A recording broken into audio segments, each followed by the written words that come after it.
মাগি ওই খাঙ্কি মাগি ওই খাঙ্কি খুনি ওই খাঙ্কির বলা ওই খাঙ্কির বলা যাদের ন্যূনতম অনুশোচনা নেই, ন্যূনতম বিবেক বোধ নেই, যাদের মস্তিষ্কের বিকৃতি ঘটেছে, যারা টাকার কাছে, যারা তোষামোদির কাছে, ক্ষমতার কাছে যুগের পর যুগ ধরে নিজেদের বিবেক বোধের বিক্রি করে দিয়ে এসেছে, তারা এখন আমাদের মা বোনদের এমন নগ্ন ভাষায় কথা বলে যেটা আমরা মুখে উচ্চারণ করতে পারি না। ওই স্বৈরাচারের দোসরদের পাঁচাটা তেলবাজদের আমরা বলতে চাই, নিজের যদি ঘর থাকে, নিজেরা যদি কোন মায়ের পেট থেকে এসে থাকেন, নিজেদের কোন যদি সন্তান থাকে, তাদেরকে গিয়ে জিজ্ঞাসা করুন যে আপনার ওই মেয়ে সন্তান, আপনার স্ত্রী, আপনার ওই মা, আপনার এভাবে একজন বোনকে, একজন মেয়েকে এভাবে গালি দেওয়াকে সমর্থন করে কিনা। আমরা স্পষ্ট করে বলি, এই বাংলাদেশে, এই বাংলাদেশের বাইরে যে আওয়ামী লীগের দোসররা, খুনিরা এভাবে আমাদের বোনদেরকে অশ্রাব্য ভাষায় গালি দিয়ে তাদের মনোবলকে নরম করতে চায়, তারা মনে রাখুক আমাদের বোনেরা তাদের বিরুদ্ধে আরো শক্ত প্রাচীর হয়ে আগামীতে নামবে ইনশাআল্লাহ। আমরা দেখেছি আজকে জনাব মির্জা ফখরুল ইসলাম আলমগীরের একটি সাক্ষাৎকার প্রকাশিত হয়েছে। আমরা স্পষ্ট করে বলি, আর এই ধরনের পরোক্ষভাবে কথা বলা আমরা পছন্দ করি না।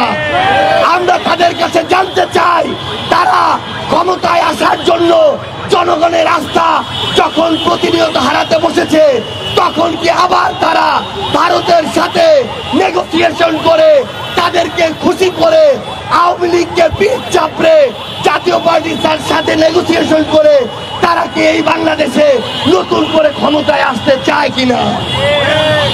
তাদেরকে মনে রাখতে হবে 2024-এর অভ্যুত্থান শুধুমাত্র শেখ হাসিনার বিরুদ্ধে ছিল না, 24-এর অভ্যুত্থান শুধুমাত্র ফ্যাসিস্ট আওয়ামী লীগের বিরুদ্ধে ছিল না, 24-এর অভ্যুত্থান আধিপত্য, এই যে বাংলাদেশে যে আধিপত্যবাদ জারি করেছিল ভারত, তাদের ওই আধিপত্যের বিরুদ্ধেও ছিল। সেই আধিপত্যবাদী ভারত যখন এখনো ক্ষমা চায়নি, যখন এই খুনি হাসিনাকে তাদের আশ্রয় রেখেছে, তাদের আশীর্বাদে এই বাংলাদেশে কোন দল আর ক্ষমতায় আসতে পারবে না। আমরা স্পষ্ট করে আমাদের জায়গা থেকে বলতে চাই, সেটা বিএনপি হোক, অন্য কোন প্রতিষ্ঠান হোক, নির্বাচন কমিশন হোক, যদি তারা মনে করে জনগণের রায়ের বিপরীতে গিয়ে, জনগণের আকাঙ্ক্ষার বিপরীতে গিয়ে বিভিন্ন প্রভাবকের দ্বারা প্রভাবিত হয়ে, এজেন্সি, প্রতিষ্ঠান, দল, ব্যক্তির দ্বারা প্রভাবিত হয়ে তারা আমাদেরকে মার্কা আটকে, তারা আমাদেরকে নিয়ে কটূক্তি করে তারা এগিয়ে যাবে, ক্ষমতায় বসবে, এই আশা তাদের পূরণ হবে না। এরকম কটূক্তি ওই বিএনপি কে নিয়ে আজকে থেকে 1-2 বছর আগে আওয়ামী লীগ করতো। এরকম কটূক্তি অন্যান্য অনেক বিভিন্ন ধরনের জুলুমের শিকার ব্যক্তি, দল, মানুষকে নিয়ে ওই আওয়ামী লীগ করতো। কিন্তু তাদের আজকে কি অবস্থা, সেটা থেকে জনাব মির্জা ফখরুল ইসলাম আলমগীরকে শিক্ষা নিতে হবে, বিএনপি কে শিক্ষা নিতে হবে, বাংলাদেশে আগামীতে রাজনীতি করতে চাওয়া প্রত্যেকটা রাজনৈতিক দলকে শিক্ষা নিতে হবে। আমরা দেখেছি আমাদের বিপ্লবের অন্যতম যোদ্ধা, আমাদের বিপ্লবের রাজবন্দী, আমাদের সদস্য সচিব জনাব আক্তার হোসেনকে কিভাবে সেখানে অপদস্থ করা হয়েছে এবং অপদস্থ করার ক্ষেত্র তৈরি করে দেওয়া হয়েছে। আমরা ডক্টর ইউনূসকে বলতে চাই, আপনি যদি শুধুমাত্র নিজের প্রোটেকশন নিয়ে এগিয়ে যাওয়ার কথা চিন্তা করেন, তাহলে আগামীর বাংলাদেশের কোন গুরুত্বপূর্ণ বিষয় আমরা আপনার কাছে নিরাপদ মনে করি না। কারণ আপনার দিকে পুরো বাংলাদেশ তাকিয়েছিল, আপনার দিকে শহীদ পরিবার, অভ্যুত্থানের রক্ত দেয়া যোদ্ধারা তাকিয়ে আছে এখনো।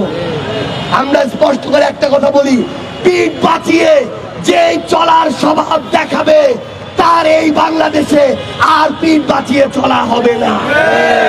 সবকিছুর উপযুক্ত জবাব দিয়ে, সবকিছু জনগণের সামনে খোলাসা করে আগামীর বাংলাদেশে আপনাদেরকে চলতে হবে।